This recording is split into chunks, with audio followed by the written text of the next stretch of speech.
Chicken കറി വെച്ച് തരുമോയെന്ന് കെട്ടിയോൻ, ബിരിയാണി വെച്ചാൽ എന്താ എന്ന് അമ്മയും, രണ്ടാളുടെ ഇടയിലും പെട്ടിട്ട് ഞാനും. പക്ഷേ എൻ്റെ മനസ്സ് കല്ലാക്കി കേട്ടാ. ഞാൻ ആ തീരുമാനത്തിലെത്തി, ബിരിയാണി വെക്കാമെന്ന്. പിന്നെ ബിരിയാണി വെക്കാനുള്ള ഓട്ടപ്പാച്ചലായിരുന്നേ. ബിരിയാണി വെക്കാൻ ബസുമതി റൈസാണേ ഉണ്ടായത്. അനക്കും അമ്മക്കും ആണെങ്കിൽ അത് വെക്കാനും അറിയില്ല. പക്ഷേ സകല ഈശ്വരന്മാരെയും മുറുകെ പിടിച്ചിച്ച് ചോറങ്ങ് വെച്ച്. ഞാനല്ല കേട്ടാ, അമ്മ.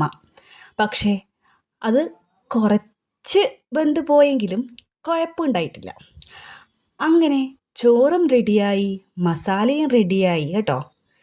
ഗ്രേറ്റ് ചെയ്ത് വെച്ച ക്യാരറ്റ് കാത്തിരിപ്പ് തുടങ്ങിയിട്ട് നേരം കുറേ ആയി കേട്ടാ. തന്നെ എപ്പോഴാണ് ഇവർ ഇതിൽ ചേർക്കുക എന്നതായിരുന്നു അതിൻ്റെ ഒരു നോട്ടം. സത്യം പറഞ്ഞാൽ ക്യാരറ്റിൻ്റെ കാര്യം അങ്ങ് വിട്ടുപോയി കേട്ടാ. അവസാനം മുകളിലായി ഒന്ന് വിതറിക്കൊടുത്തു.